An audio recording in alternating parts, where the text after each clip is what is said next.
Bismillahirrahmanirrahim. Assalamualaikum warahmatullahi wabarakatuh. Waalaikumsalam warahmatullahi wabarakatuh. Kembali dalam program Conversation to Scholars IC dari USO.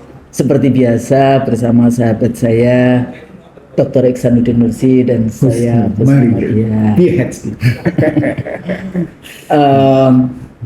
Kalau kita mengikuti perkembangan, terima kasih ya. Ini juga kita terima kasih kepada pemirsa IC dari USO yang selalu mengikuti. Mudah-mudahan apa yang kita sampaikan itu bermanfaat gitu ya Bang ya. Emang tujuannya itu? Iya. Walaupun kita dituding-tuding pakai teori konspirasi. Iya, kalau pakai konspirasi data-data kita dirubuhin dong. Iya. Ada teori konspirasi, ada teori ini wis sakarepe dhewe, sakarepe. Biasanya yang nuding kayak gitu justru yang melakukan. Jadi bahasanya speak for themselves. Iya, iya betul sekali, speak for themselves. Speak for themselves.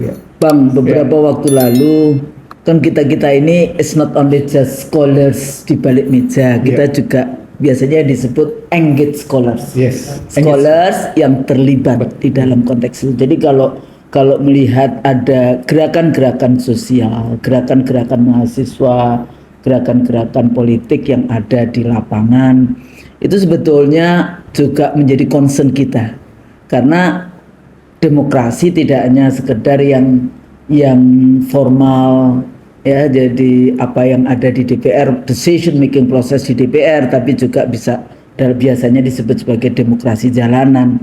Jadi bagaimana kedaulatan rakyat, bagaimana rakyat pada titik tertentu tidak bisa lagi channeling, jadi menyuarakan kepentingannya melalui lembaga-lembaga demokrasi seperti partai politik, civil society, government, kayak gitu, media. Nah, akhirnya mereka turun ke jalan sebagai pressure, sebagai kekuatan untuk menekan. Ya, kalau di Australia misalnya itu biasa saja yang namanya misalnya bus driver. Karena dia tidak bisa terus-menerus menuntut dan tidak didengar, maka mereka ya mogok. Jadi strike untuk demo dan sebagainya, itu biasa saja, walaupun kemudian diselesaikan dengan industrial relation kayak gitu ya, antara buruh yang bersangkutan, tripartit biasanya, government, buruh dan perusahaannya, korporasinya. Di kita juga sebetulnya berkembang, tapi kenapa buruh sekarang terus meneruskan ini, buruh turun terus di jalan kayak gitu ya, menyuarakan berbagai macam isu. Apakah ini dampak dari undang-undang Cipta Kerja? Ya, omnibus cilaka, Cipta Kerja, atau pada saat yang sama juga rezim yang berkuasa kelihatannya sudah nggak peduli sebetulnya dengan berbagai persoalan yang ada di masyarakat kita. Makanya seringkali kita sebut, iya, ini rezimnya sudah sumum bukmun baum layar ciun layakilun. Kok bareng sih yang dipilih yakilun. Nah, jadi ada banyak mahasiswa juga demikian. Dari dulu sebetulnya gerakan-gerakan pemuda di Indonesia dari zaman kita Soekarno dulu ya, Soekarno, Bung Hatta, sebelum kemerdekaan kayak gitu. Ini juga menarik anak-anak muda, termasuk juga pada saat Soekarno dibawa ke Rengas Dengklok.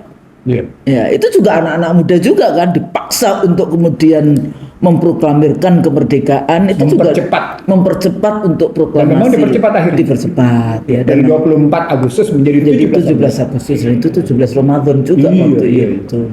Nah, jadi anak muda itu biasa kalau kita bahas sebagai anak-anak yang revolusioner kayak gitu, karena dia menggunakan hatinya, menggunakan concern terhadap kepentingan. Kemarin saya tanya di kelas lagu Genderang UI, itu kalimat terakhirnya kan membela Ampera. Beberapa Ampera itu dibikinnya itu restoran Ampera itu, rumah makan Ampera amanat penderitaan rakyat. Nah, jadi kalau ada mahasiswa yang berdemonstrasi tapi kok bukan amanat penderitaan rakyat yang diperjuangkan kayak gitu ya, walaupun itu sangat luas ya. Jadi isu pendidikan, isu kesehatan, isu-isu yang lain juga menjadi sangat penting. Cuma kemarin yang menarik dari kasusnya ini berurusan dengan pilkada. Ya, nah memang kalau pilkada ditarik di situ ada apa namanya nepotisme, Threshold, ada ambang batas. bangunan apa namanya apa dinasti kayak gitu ya, keluarga dari dinasti yang Jadi dari Raja Lalim kata orang. ya dari yang menggunakan kayak gitu ya, yang menggunakan regulasi, yang menggunakan pasal-pasal untuk kepentingannya. Ya memang tidak bisa dikatakan dia sebagai aktor tunggal di dalam konteks itu, saya yakin enggak. Pasti ada yang disebut kalau kelompok kayak gitu ya, atau rezim kayak gitu, walaupun orang kadang-kadang kalau disebut rezim kan nggak dikenal kayak gitu ya, sulit siapa kayak gitu.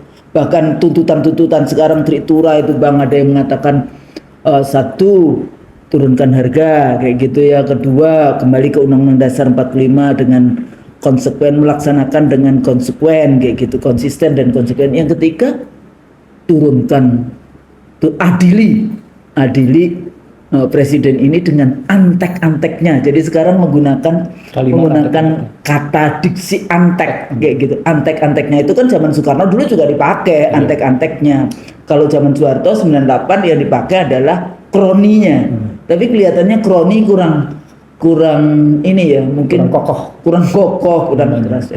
Nah, mahasiswa di mana posisinya? Beberapa saya tanya ini selalu mengatakan, mereka selalu klaim sebagai Gen Z, generasi Z kayak gitu ya, Gen Z yang itu memang kuat di media sosial. Tapi apakah semuanya kita kadang-kadang saya ya udahlah nggak apa-apa, mereka memang melakukan dengan segala macam asal mereka masih punya consciousness, kesadaran diri apa sih yang diperjuangkan. Nah, apakah kemudian dulu kan selalu itu ditunggangi kayak gitu. Nah, itu nggak bisa kemudian dihilangkan sama sekali, karena proses penyadaran, proses mobilisasi mereka pastilah ada bahasanya, ada patronnya di dalam konteks itulah. Siapa bermain dalam konteks itu? Bagaimana kita menjelaskan, atau sejauh mana gerakan-gerakan yang kemarin itu mahasiswa yang dia bebas gitu ya dari kepentingan kelompok tertentu yang sebetulnya jauh dari yang kalau kita lihat di dalam konteks ya implementasi dari konstitusi atau Undang-Undang Dasar 45 yang kita yakini, atau negara atau kepentingan rakyat secara keseluruhan kayak gitu. Sehingga kalau biasanya ngelihat demonstrasi kan apa sih yang diperjuangkan, apa sih diksi-diksi yang dikeluarkan. Nah, sepertinya kemarin itu lebih ke tunggal isu demokrasi liberal. Enggak, persoalan dari keluarga, dari tapi di belakang itu kan dukungan terhadap demokrasi liberal. Iya, seperti itu. Jadi menolak, kan mereka menyebutnya demokrasi versus dinasti. Karena itu mereka menyebutnya. Nah, cuma kan dia nggak tahu dinasti ini juga sebetulnya bagian dari proses demokrasi liberal kayak gitu. Atas nama demokrasi mereka selalu menggunakan atas nama demokrasi. Atau atas nama popular vote kayak gitu ya, election. Itu kan yang kasus dengan MK, KPU di pemilu Pilpres 2024 yang lalu. Jadi yang harus kita pelajari adalah kita mau melaksanakan demokrasi yang mana, ala siapa? Demokrasi Pancasila, demokrasi liberal, demokrasi sosialis, demokrasi komunis, kayaknya ada rakyat Cina, demokrasi rakyat Cina kan kayak gitu. Nah, sementara pada saat yang sama kita kondisi-kondisi sosial ekonomi kita pada level yang sangat tidak menguntungkan sebetulnya di dalam konteks kalau kita membangun demokrasi Pancasila, sehingga mudah money politics, mudah semua bisa dibayar mudah, partai politik disandra, ketua-ketua umum partai politik disandra, elit saling menyandra. Pertanyaannya, tentara di mana? Polisi? Ya polisi kan bagian dari rezimnya itu kayak gitu kan, sampai kita seringkali mengatakan NKRI, Negara Kepolisian Republik Indonesia. Salah itu di dalam konteks ini. Ya, jadi dengan situasi yang kayak gini gimana nih Bang membacanya, dan kira-kira so what can I do? Bagaimana sebetulnya posisi mahasiswa? Apakah setelah dan kenapa misalnya tahu-tahu ketua DPR DPR-nya nggak ada kan waktu itu. Jadi ada dari Gerindra wakil ketua DPR yang kemudian ada anggota DPR yang keluar sampai ditimpukin juga cepat di ini sampai kemudian pintu DPR dirubuhkan. Terus beberapa pagar dirubuhkan. Bagaimana tambang bisa disiapkan? Nah, terus kemudian yang kedua tidak hanya di Jakarta, Iya. dan ini di banyak daerah Iya. secara bersamaan. Nah itu bagus sih sebetulnya. Tapi kemana sebetulnya mereka? Dari mana sebetulnya mereka dalam konteks itu? Ini menarik juga untuk kita pahami dan kira-kira nanti kita bisa menyampaikan kepada IC Trilso bacaan kita seperti apa? Saya mulai dengan pertanyaan usul, kemana mereka? Itu kan pertanyaan yang belum final. Artinya, kemana mereka ketika peristiwa Joko Widodo mencabut subsidi BBM? Gitu ya. Kemana mereka ketika Joko Widodo lebih mengutamakan tenaga kerja asing? Ya. Kenapa? Kemana mereka ketika terjadi peristiwa dibebaskannya visa untuk 100 sekian negara? Iya. Kemana mereka ketika terjadi second home visa? Kemana mereka ketika yang namanya terjadi RUU revisi Undang-Undang KPK? Kemana mereka ketika terjadi yang namanya perhitungan ini berturut-turut nih? Iya. Wah, terus ketika revisi perhitungan suara yang akhirnya menimbulkan kematian. Jangan berhitung. Oh ya itu 2019. Jadi kan saya munculin dari Ya, 2014 tadi. Jadi saya bikin kronologi gitu maksud Mana saya. mereka? Dan Kemana? itu banyak loh. Iya. Seribuan loh. Ribuan. Jadi Termasuk yang ditembak. Mana KM 50? Iya. Nah, kemana mereka ketika melihat KM 50? Kemana mereka ketika melihat kasus revisi Undang-Undang MK? Kemana mereka ketika melihat yang namanya Undang-Undang Cipta Kerja? Kemana mereka melihat Undang-Undang Kesehatan? Kemana mereka ketika melihat Undang-Undang IKN? Kemana mereka ketika melihat yang namanya terjadi illegal mining, illegal ekspor gitu ya? Iya. Itu kemana mereka? Kemana mereka ketika MK memutuskan ini pelanggaran etik berat? Iya, nepotism. Loh, kemana mereka? Oke, itu pertanyaan-pertanyaan. Iya. Nah, untuk menjawab itu, Husnul, saya mengambil tesis besar dulu. Jadi dalam sebuah ceramah saya gitu, dan kemudian saya ulang-ulang di berbagai pelatihan para petinggi negeri ini. Karena pelatihan untuk pekerjaan kita. Iya. Karena Kan itu namanya juga dosen. iya, karena kebetulan pelatihan untuk para eselon 1. Jadi minta maaf sebelum pakai dong pelatihan. Saya menyebut begini. Tidak ada perubahan signifikan di Indonesia yang tidak melibatkan pihak asing. Ya, Tidak ada. nggak ada. Tidak ada. Termasuk bahkan bagaimana peranan Badan Persiapan Usaha Kemerdekaan Indonesia. BPUPK. Iya, BPK. Kayaknya I-nya tuh baru Iya, berapa? belakangan. BPUPK. Badan Persiapan Usaha Kemerdekaan. Itu kan keterlibatan Jepang Ya. yang memberikan kesempatan kepada anak-anak muda Indonesia untuk merumuskan bagaimana kira-kira. Itu kan pengaruhnya ketika yang namanya Nagasaki itu dibom sampai Ya. Jepang 14 Agustus berapa? Hiroshima Nagasaki 14 Agustus. Iya, dan seterusnya soal Pearl Harbor. Saya sudah ke Nagasaki. Oh iya? Oh, udah lihat dampaknya dong? Udah, itu satu kota habis. Iya. Jadi ada museum yang di sana, satu kota. Tapi menariknya semua jam 9 itu orang sudah Amerika kan yang muda itu jam 10 itu habis sih. Jadi artinya cerita tentang dibomnya Pearl Harbor, dampak pada Nagasaki, Hiroshima dan seterusnya gitu ya. Dan itu berpengaruh pada posisi Jepang, padahal Jepang berhasil menyingkirkan Belanda di Indonesia, dan kemudian berdampak pada bagaimana orang-orang ini, para tokoh-tokoh pendiri bangsa, para pejuang menyiapkan naskah persiapan Undang-Undang Dasar 45. Sehingga muncul Jepang menjanjikan silakan Anda merdeka, pernyataan mereka pada 24 Agustus, tadi yang kita bilang, anak-anak Indonesia memajukan sampai 17 Agustus. 17 Agustus. Dan pada 18 Agustus 1945 Undang-Undang Dasar. sudah berlaku. Tapi waktu itu hanya dalam waktu yang sangat singkat. Presiden adalah orang Indonesia asli dan beragama Islam. Beragama Islamnya dicoret. Coret. Terus jangan lupa kewajiban menjalankan syariat bagi pemerintah dicoret. Ya itu udah sebelumnya ya menjadi ketuhanan yang Maha Esa.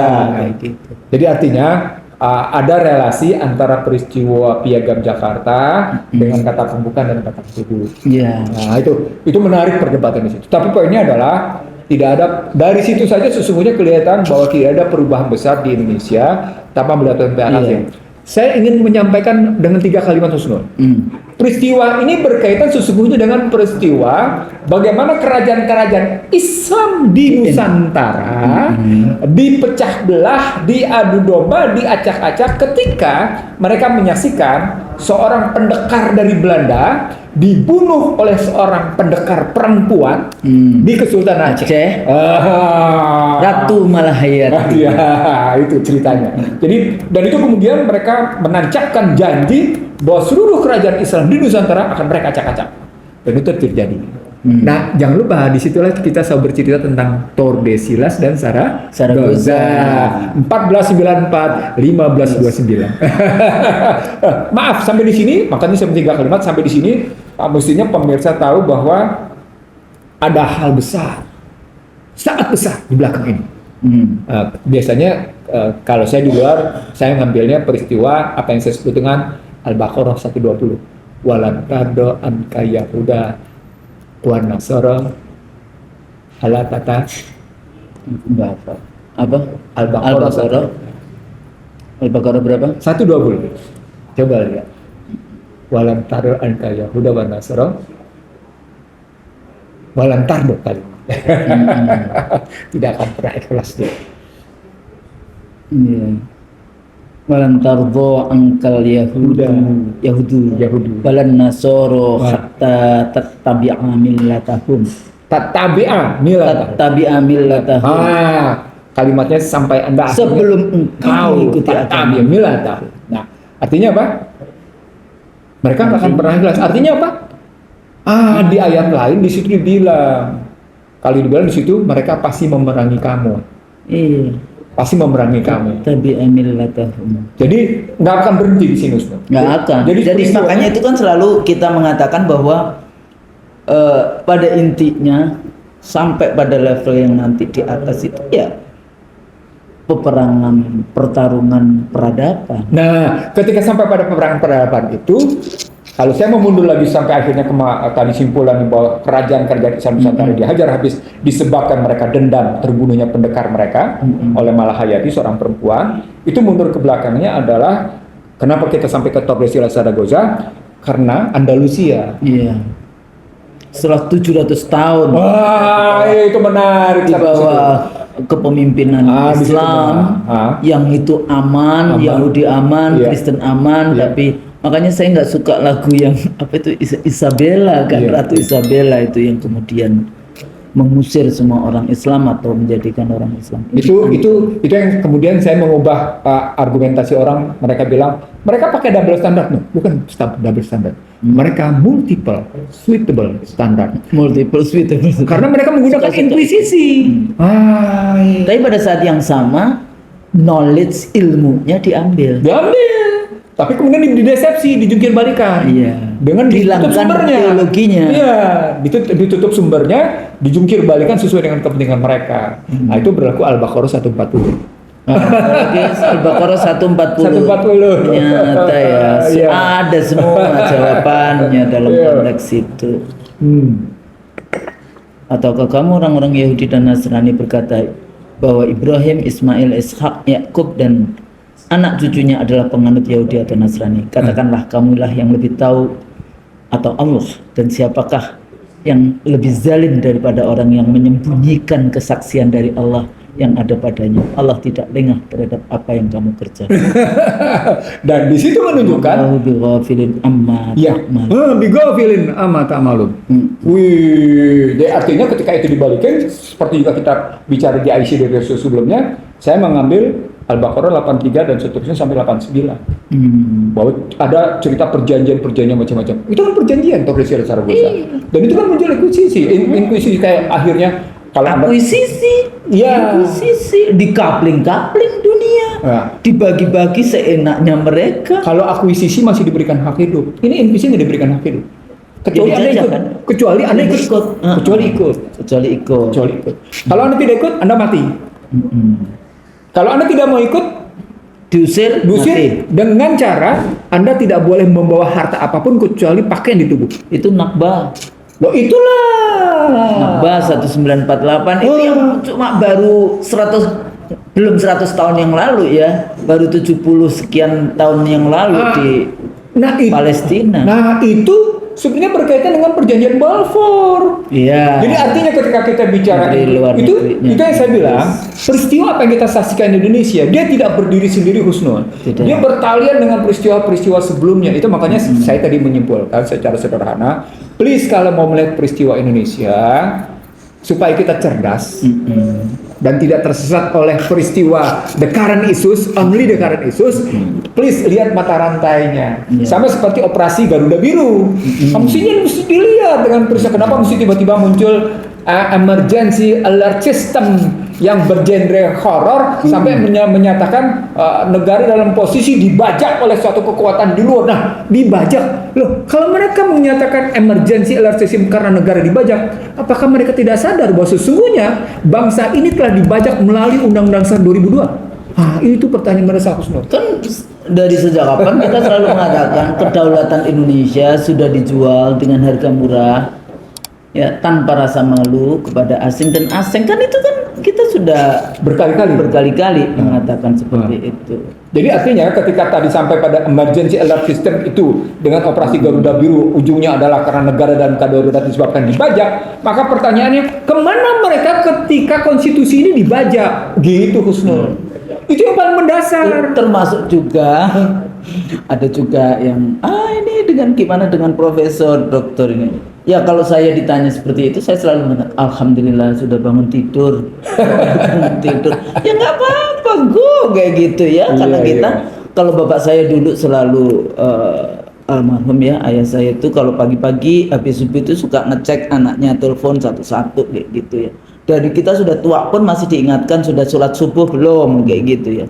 Nah seringkali kita udah nggak ketemu, saya habis subuh udah berangkat, nanti pulang malam. Jadi dulu kan teleponnya masih telepon ini landline kayak gitu ya, telepon Telkom, fixed line, landline kayak gitu. Nah jadi kan kalau sekarang bisa dengan HP kayak gitu ya, bisa kapan aja. Nah apa yang terjadi? Bapak saya mengatakan jangan berpikir kamu bisa menyelesaikan sendiri. Ada 200 juta rakyat Indonesia bla bla bla.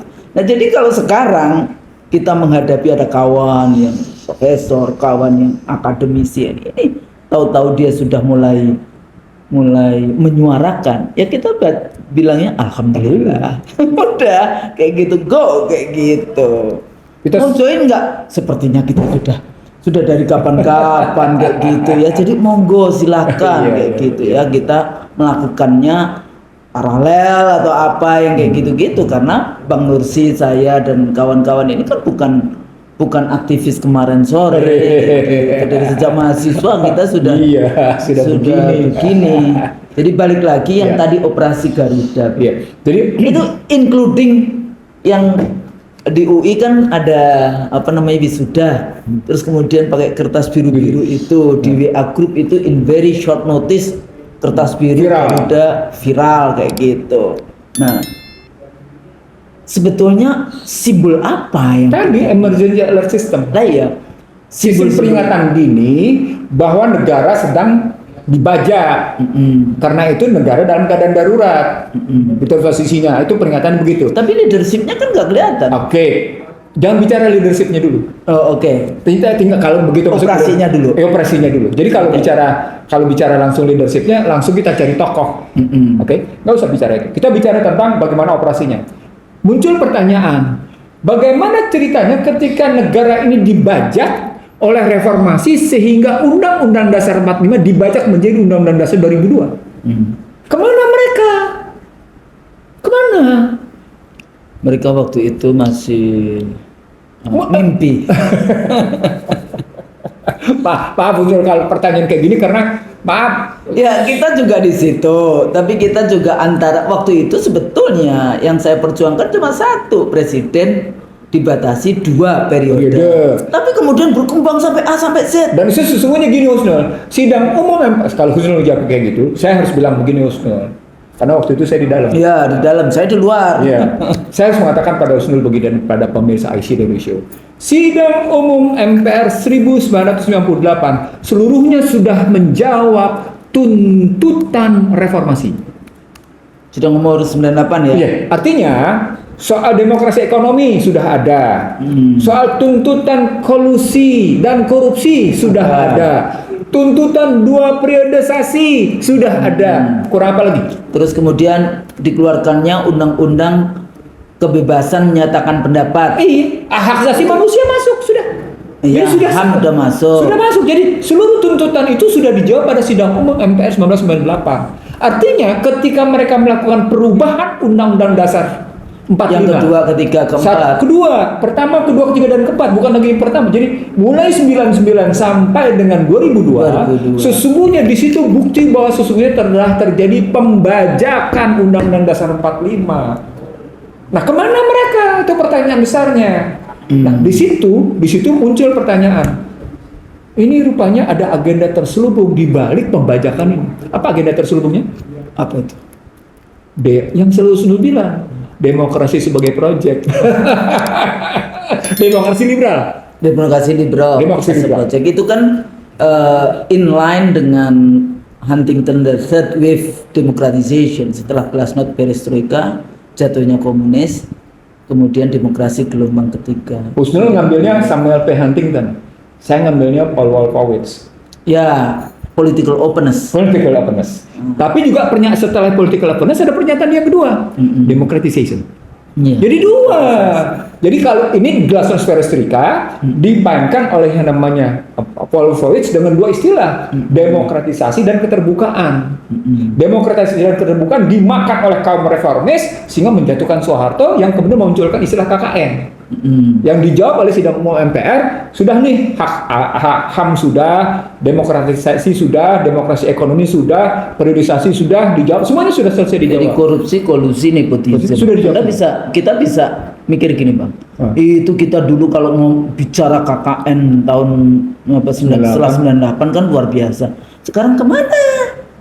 Pada saat rezim ini, presiden KKN dengan anak-anak mantu. Kan korupsinya bukan lagi sekedar korupsi keuangan negara. Korupsi sudah korupsi nilai-nilai konstitusi.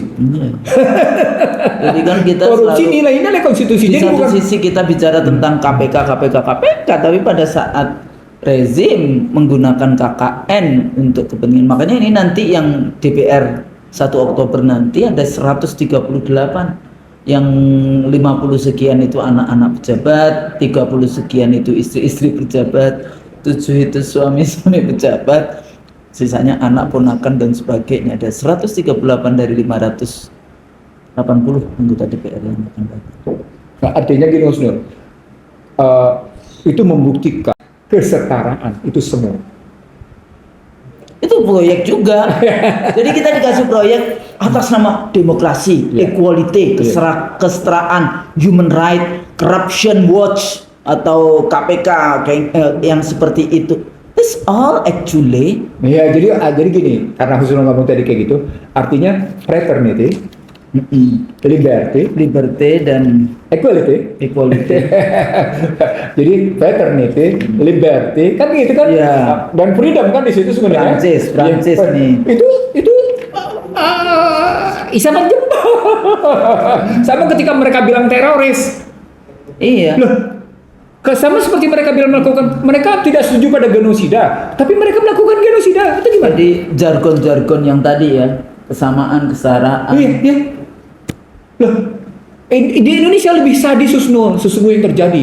Kalau di Palestina itu kita melihat bagaimana kayak genosida atas fisik dan kemudian mati habis. Di Indonesia genosidanya genosida hati dan genosida pemikiran. Iya. Itu yang kita sebut kemarin desepsi. Munafikun. Jadinya munafik. Itu mengerikan. Jadi kalau kayak gitu sekarang pertanyaan besarnya menjadi begini, kemana Anda ketika negara ini sudah sampai dijungkir balikan pemikirannya? Itu yang saya bilang menjungkir balikan konstitusi. Itu artikel saya. Jadi artinya begini, kan pertanyaan menjadi besar begini. Loh, kalau begitu operasi Garuda Biru sebagai early warning system atau disebut dengan early alert system, mereka tidak menggunakan warning istilahnya. Alert. Iya. Itu ada ada organisasi namanya International Alert. Oh iya, yes. Nah, mereka menggunakan Indonesia Yes. Nah, tapi ada yang mengatakan juga IPAC juga udah masuk di Indonesia. Nah, Itu saya dengerin video dari mana ya, kan mengatakan IPAC juga. saya pernah ngirim kok sebenarnya. Iya. Nah, maksudnya international, Ya, internationalized. Dia udah ngomong IPAC udah masuk ke Indonesia. Artinya sesungguhnya kalau ada orang bilang bahwa Indonesia tidak sedang baik-baik saja, sesungguhnya Indonesia dalam posisi darurat konstitusi, Husnul. Jadi parahnya kita mengabaikan posisi darurat konstitusi dan kita senang bermain-main di bunga dan di ranting. Padahal problemnya di akar, darurat konstitusi. Kenapa darurat konstitusi? Itu mendasar sekali. Mendasar sekali. Makanya kita acap kali bilang ini constitutional disobedience. Jadi putusan MK 6070 yang kemudian disahuti oleh balik DPR seperti itu dan kemudian mau dilanjutkan dengan sidang paripurna seperti itu gambaran constitutional disobedience. Constitutional disobedience itu menggambarkan jalan buntunya konstitusi. Jalan buntunya konstitusi menyatakan bahwa sesungguhnya telah terjadi berkali-kali benturan nilai-nilai konstitusi yang tidak punya jalan keluar. Yang kemudian juga ketika ditarik dalam konstruksi Pancasila, dia berbenturan. Inkonsistensi ketemu di situ, bertentangan secara paradigmatik, bertentangan secara teori, bertentangan secara konsepsi, dan kemudian tidak punya jalan keluar. Bukan darurat konstitusi. Iya. Loh, Anda menyatakan pelanggaran etik berat, tapi Anda kemudian diam-diam saja tuh. Padahal mestinya ketika Anda mau menggunakan memang sistem presidensial penuh dan utuh, Anda punya jalan keluar dong. Dan ketika terjadi manipulasi atas nama presidensial, pemahaman para politisi terhadap konstitusi yang cuma sekedar mata kuda, enggak juga kepentingan. Kalau mata kuda saya setuju. Karena ini pengalaman saya pribadi. Pragmatisme. Karena saya ini di lembaga pendidikan pemerintah bergengsi, saya berhadapan dengan mereka. Saya berhadapan dengan mantan hakim konstitusi, saya berhadapan dengan intelektual, saya berhadapan dengan di situ kelihatan. Mereka tidak mau membuka open minded itu terhadap situasi. Ya? Bukan. Di Lemhanas. Jadi kalau kita ngeliatnya kayak gitu, mereka nggak berani ketika kita tabrakin nilai-nilai konsisten. Kan konsep keilmuan kan dirujuk tetap akhirnya bisa dengan filsafat ilmu. Anda akan diukur konsistensinya, Anda akan diukur korespondensinya, Anda akan diukur koherensinya. Ya kita ukur saja konsistensinya. Benar nggak terjadi konsistensi? Ketika kita bilang, ketika Anda menyebut bahwa kedaulatan dilaksanakan oleh undang-undang, kita urut sekarang. Kedaulatan oleh undang-undang, benar nggak nih? Objek dilaksanakan dengan objek. Loh, kedaulatan itu objek, Husnul, bukan subjek. Subjeknya sang manusia. Iya. Undang-undang itu objek. Objeknya siapa? Subjeknya siapa? Para pembuatnya. Bagaimana mungkin Anda menyatakan objek dilaksanakan dengan objek? Subjeknya nggak ada. Coba dari aspek bahasa saja sudah pusing. Itu pasal 1 ayat 2, Husnul. Kedaulatan di tangan rakyat dan dilaksanakan dengan undang-undang. Itu gimana tuh? Ngomongnya begitu. Coba kita lihat dari paradigmatik, kita lihat dari teori konsepsi. Tapi katanya perubahan Undang-Undang Dasar 45 itu nggak ada akademik naskah akademiknya. Memang tidak ditemukan. Jadi salah satu kita aja waktu itu saya kan jadi timnya pemerintah di dalam membuat undang-undang partai politik pemilu dan susduk bersama Prof. Nazar, Prof. Mas Wadi Rauf, kemudian Pak Ramlan, Pak Rusadi ya diantaranya waktu itu. Itu kita tuh sibuknya bikin naskah akademik. Baru dari naskah akademik itu kita berdebat, baru kita turunkan pasalnya seperti apa. Lah kalau nggak ada naskah akademiknya kan, kalau tadi dikatakan gimana kita konsisten, gimana kita ini koheren, bagaimana koresponden atau kongruennya dan sebagainya seperti itu. Di mana kalau gitu, kalau nggak ada naskah akademiknya? Karena gini, Husnul, saya balik. Kita ngajar, kita nguji mahasiswa. Kita nggak usah nguji anak 2S3. Kita nguji aja anak D4 atau anak 1. Satu lah. Produk ilmiahnya, apakah itu skripsinya atau laporan kerjanya, kita baca. Di dalam laporan kerjanya atau di dalam skripsinya, kita temukan inkonsistensi. Kita lulusin nggak? Ya pasti dia harus merevisi, merevisi total. Big revision. Iya.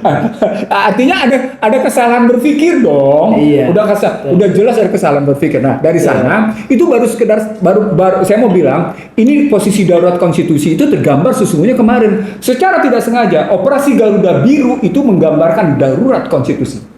Sebenarnya. Tapi bukan soal benturan antara keputusan MK sama yang namanya lawmaker, bukan.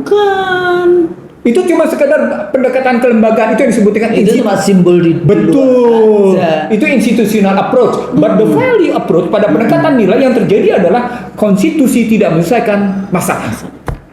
Itu darurat Konstitusi tidak konstitusi bisa menyelesaikan masalah. Nah, Gitu. dulu kalau saya kan pernah diundang di Amerika untuk itu cuma 16 orang untuk sedunia waktu itu untuk mempelajari federalism scholarly approach di Amerika. Ya. Jadi kalau tadi bicara tentang naskah-naskah itu kalau kita baca Federalist Papers, jadi John J.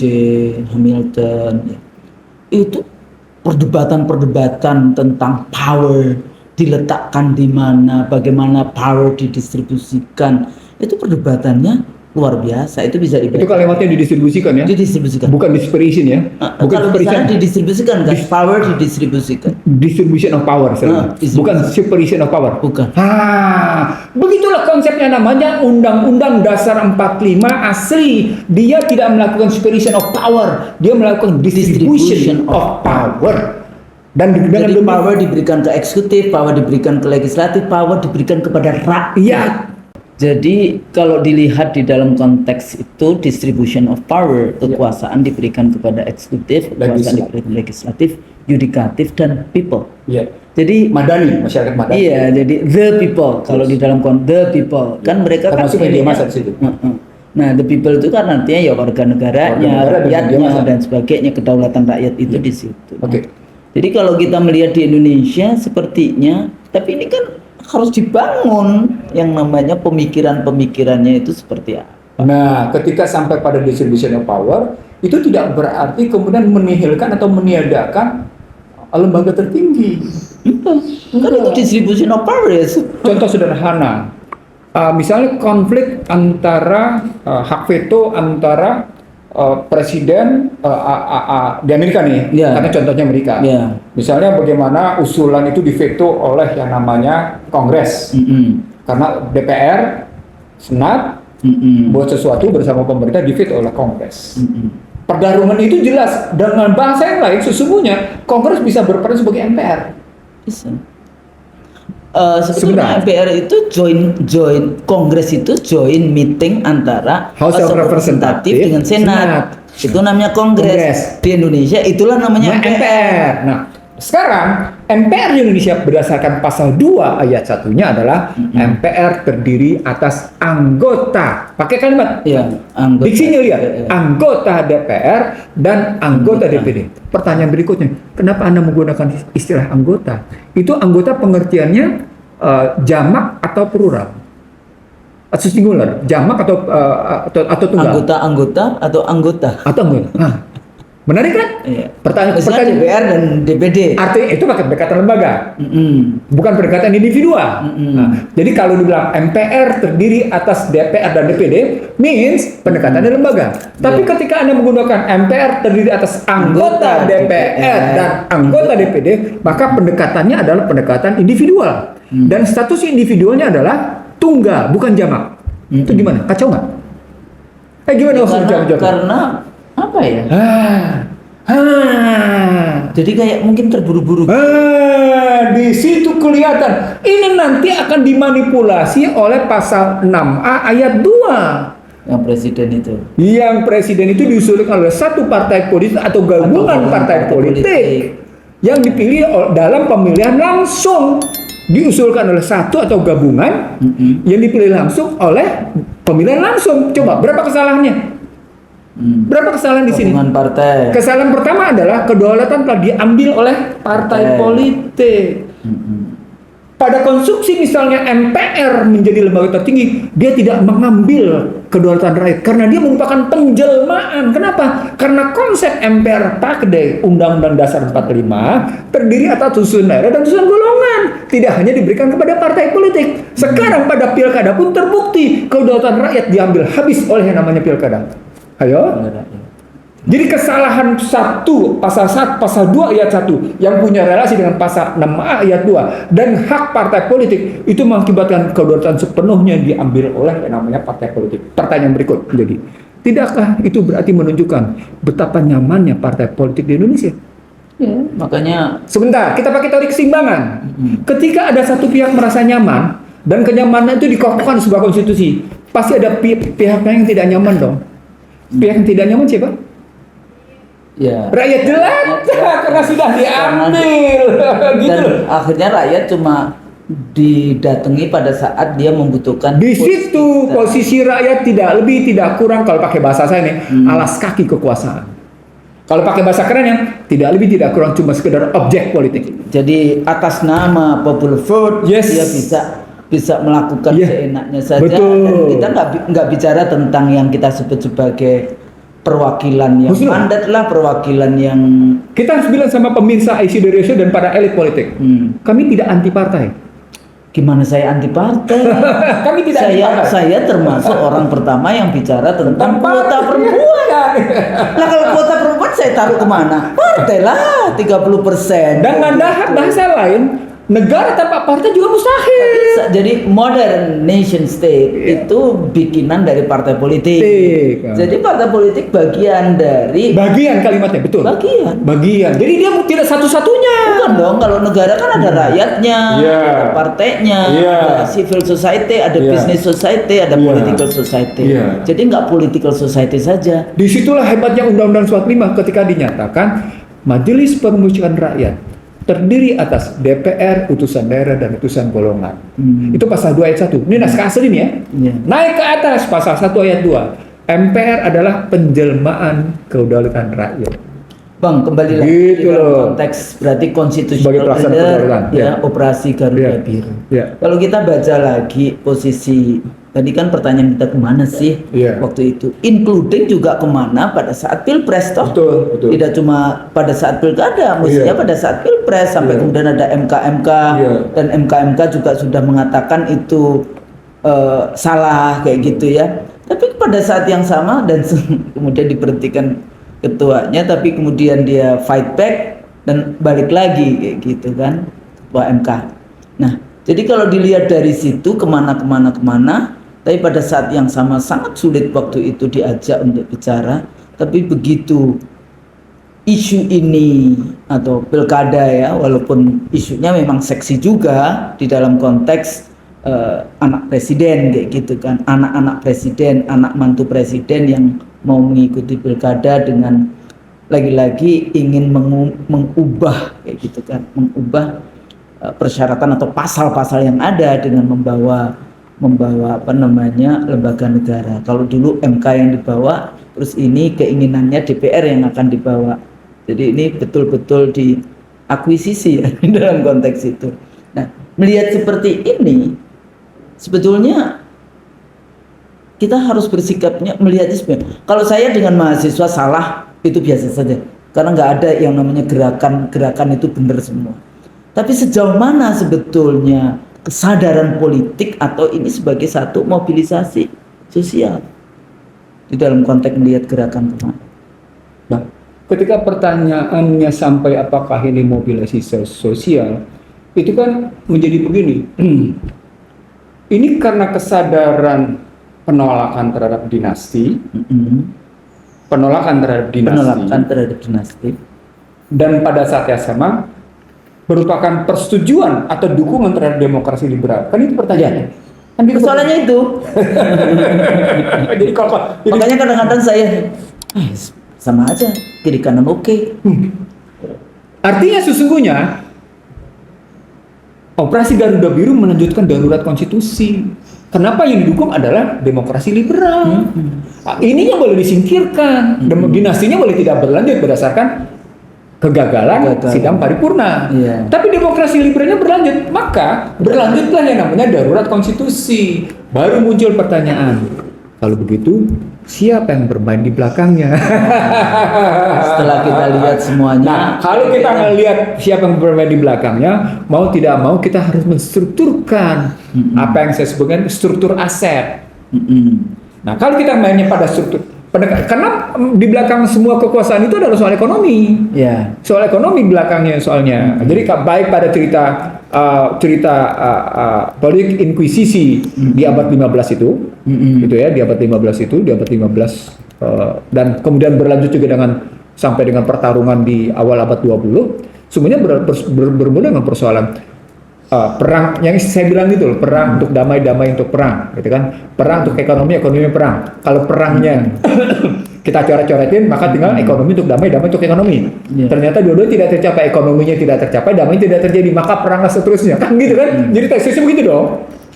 Cepetan nggak saya ngomong? Cepetan. Cepetan ya. Cepetan buat pemirsa. Enggak, diulangi. Oke, kan perang untuk damai. Ya, yang waktu itu juga sudah. Perang untuk damai untuk perang. Nah, itu substitusi pertama. Oke. Substitusi kedua, ekonomi untuk perang untuk ekonomi.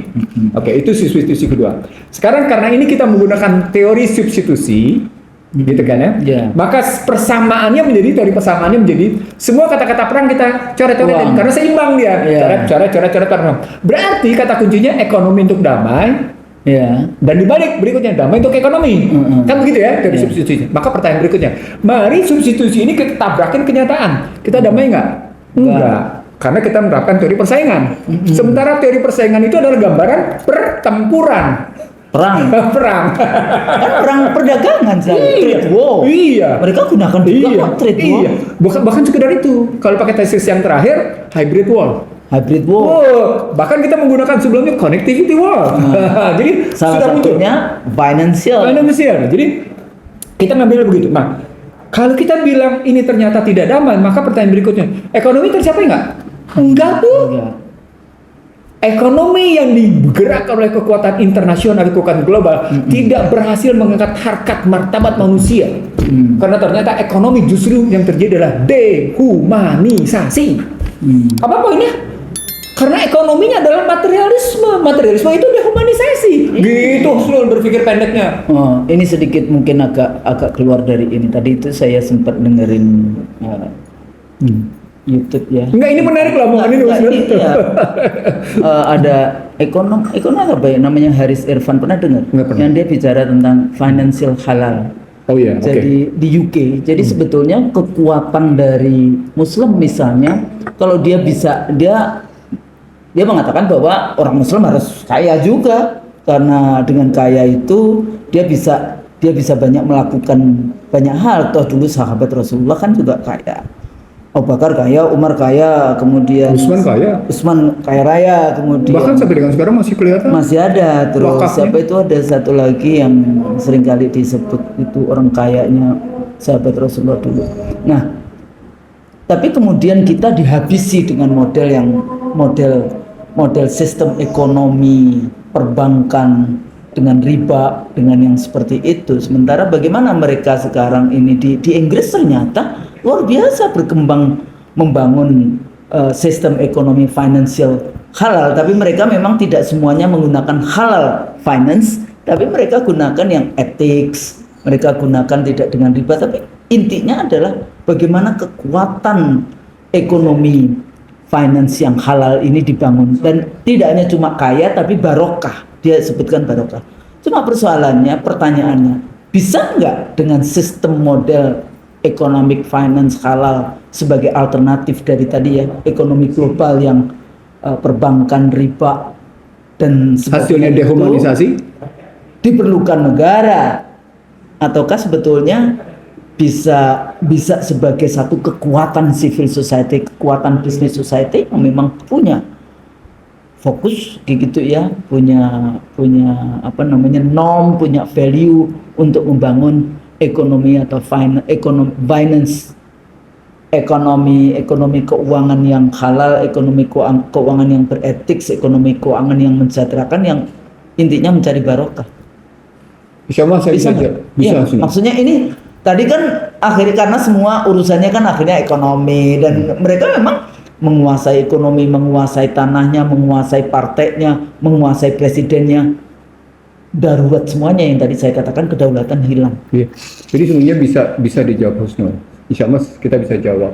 Karena ini studi yang saya lakukan, sorry to say, sejak saya merasa jatuhnya nilai tukar rupiah, itu sama dengan jatuhnya harga diri. Saya menggunakan tes itu.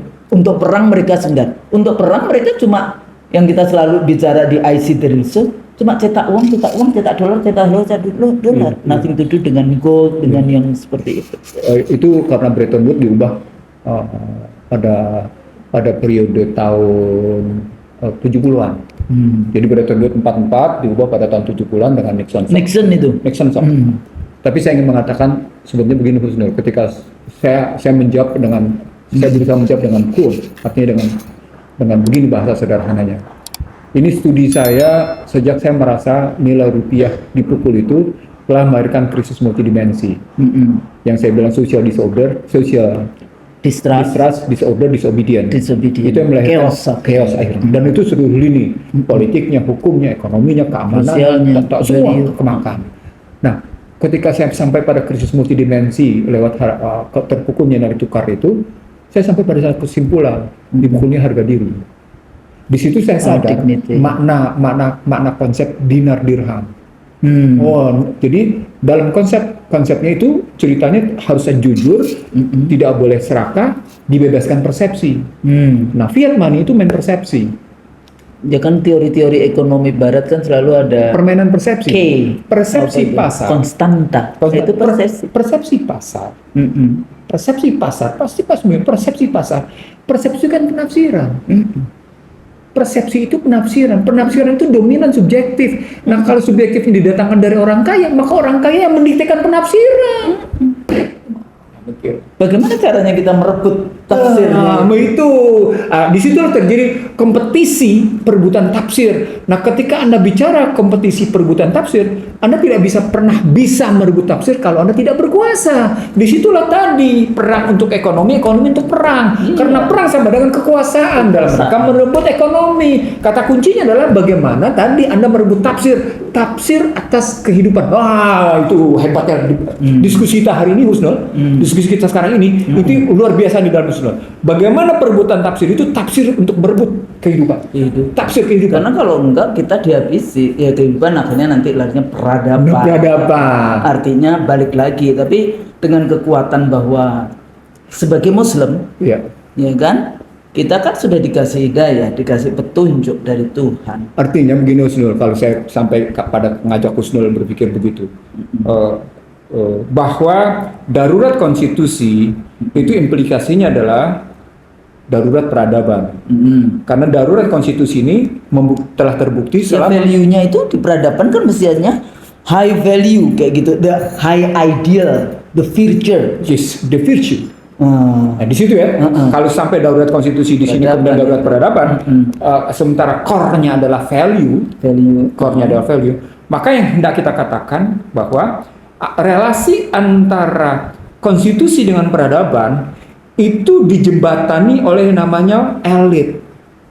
Elitlah yang mewujudkan ini. Apakah peradaban itu peradaban yang menjawab kemanusiaan dengan pola yang tangguh, atau menjawab pola kemanusiaan yang polanya rentan, rapuh. Sama seperti bagaimana kampanye Kamala Harris membuktikan rapuh dan rentannya masyarakat Amerika. Gitu loh. Gambarannya begitu ya. Nah, kalau begitu, sekarang pertanyaannya, kalau kita aplikasikan dia dalam operasi Garuda Biru yang menunjukkan darurat konstitusi, yang pada hakikatnya dia menggambarkan darurat peradaban nilai Indonesia, kalau pakai kita istilah bilang darurat the dignity of people, jadi emergence of the dignity of people. The dignity of people. Kalau itu sampai pada posisi begitu, maka pertanyaan berikutnya menjadi begini. Di mana peranan para elitnya? Apakah elit politik, elit agama, elit bisnis, elit sosial, atau yang lain-lain? Kemana ini cerita bagaimana? Lalu kenapa Anda ikut-ikutan menyatakan harus menyelamatkan demokrasi, kalau sementara demokrasi adalah kata kuncinya dehumanisasi? Itu gimana Husnul? Ya itu, saya kemarin juga tapi itu saya ngomong di 98 juga pertanyaan yang sama. Jadi 25 years ago saya juga ngomong, kemana ini elit agama, elit ini politik, makanya kayak interfaith dialogue yang dilakukan oleh Pak Din ya, Prof Din itu menjadi menarik, tapi bisa nggak diajak ngomong politik? Nggak bisa itu Pak, itu ditunggangi karena berarti pluralisme agama di balik interfaith itu. Di balik interfaith itu adalah pembenaran atas semua agama.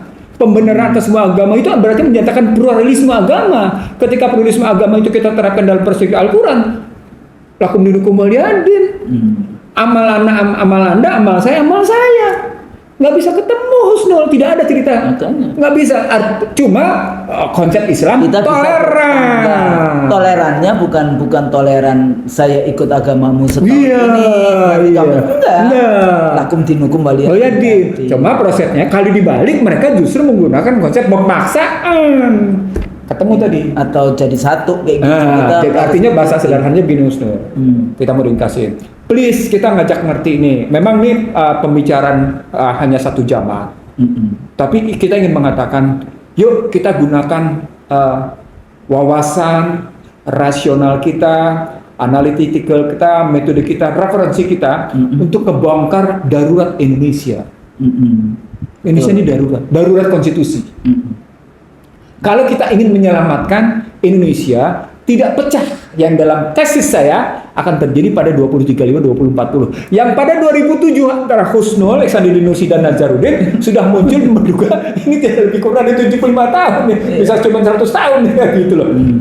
Itu pada saat yang sama kita dinabobokkan yang generasi emas, tapi semua tingkah laku politiknya, policy-nya nothing to do dengan generasi emas, justru memperburuk atau memporak-porandakan ya kayak gitu ya path atau jalur ke generasi emas di 2045.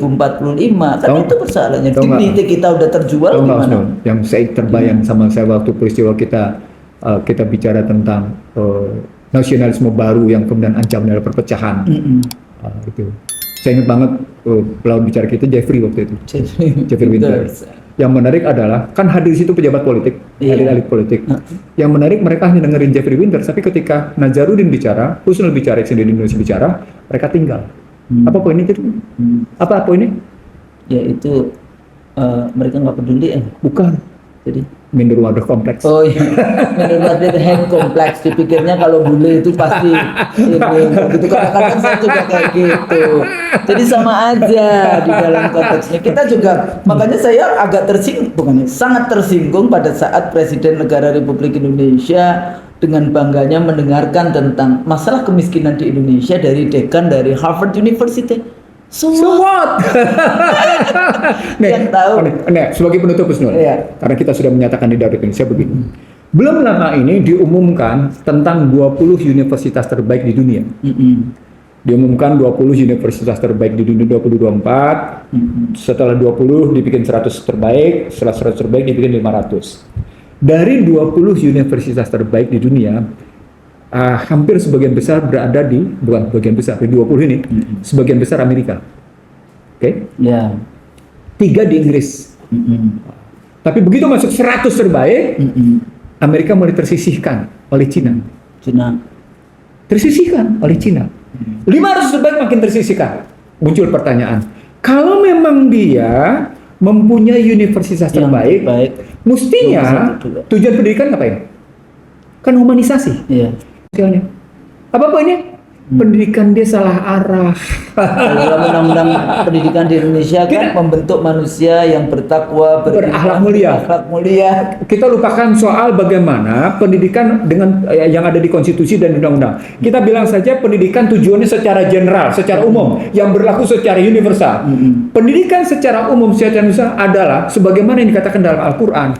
Iqra bismi rabbikal ladzi khalaq, khalaqal insana min 'alaq, iqra wa rabbukal akram, allazi alamal bil qalam. Tuh, alamal insana. Apa poin ujungnya? Humanisasi yang bernilai atas nilai-nilai martabat manusia. Artinya apa? Ketika pendidikan gagal mengajarkan the dignity of man, the dignity of people kita bilang tadi, maka pendidikan itu gagal. Maka dia bukan universitas terbaik. Itu Husnul logikanya. Artinya ketika tadi kita bicara Garuda Biru adalah darurat konstitusi. Dan kemudian Husnul bilang pendidikannya tidak remedial, maka betul-betul kita dalam posisi darurat Indonesia, Husnul. Karena ketika kita ngambil contoh Amerika yang dalam 20 universitas terbaiknya banyaknya 16 di antara 20 itu, dan ternyata melahirkan masyarakat seperti yang dikatakan oleh Kamala Harris, maka sesungguhnya dia gagal melakukan peningkatan harkat martabat manusia. Makanya jangan terlalu ini, apa kadang-kadang kita kan buta kayak gitu ya, jadi minder head kompleks itu yang tahu nggak yang teratas siapa? Harvard, MIT, ya, Harvard dan MIT sama Stanford itu selalu itu kan. Wah, itu paling tapi pikir-pikir loh, kalau memang tapi jangan salah loh, di Harvard itu banyak sekali ayat-ayat Quran itu yang dipakai. Betul. Tapi begini maksud saya, kalau memang pendidikan terbaik mestinya lahir pemikiran-pemikiran terbaik dong dalam rangka mengangkat harkat martabat tapi kan manusia. Kalau kita ranking itu kan persoalannya kan siapa mafianya. Bisnis lagi. Jadi kalau kita lihat misalnya di Indonesia dosen itu dengan segala macam tugasnya nggak karu-karuan, harus menulis, harus di jurnal-jurnal, namanya aja kenapa sih dikasih nama Scopus? Scopus itu kan Universitas Scopus di Yerusalem. Hebrew University, Mount Scopus di Yerusalem. Itu hebatnya mafia.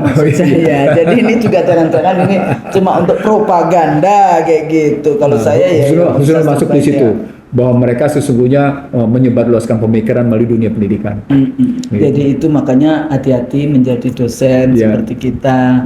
Jangan sampai menjadi intelektual bio. Dan itu kita ngomong sekian tahun lalu. Jadi seperti itu ya. Insya Allah nanti kita akan lanjutkan dengan tema-tema yang lain. Kalau kami salah, mohon maaf. Kita mohon maaf. Karena itu kekurangan dan kebodohan kita. Yang benar hanya dari Allah, yang salah dari kita manusia. Oleh karena itu kita meminta maaf. Sampai di sini. Assalamualaikum warahmatullahi wabarakatuh. Waalaikumsalam warahmatullahi wabarakatuh.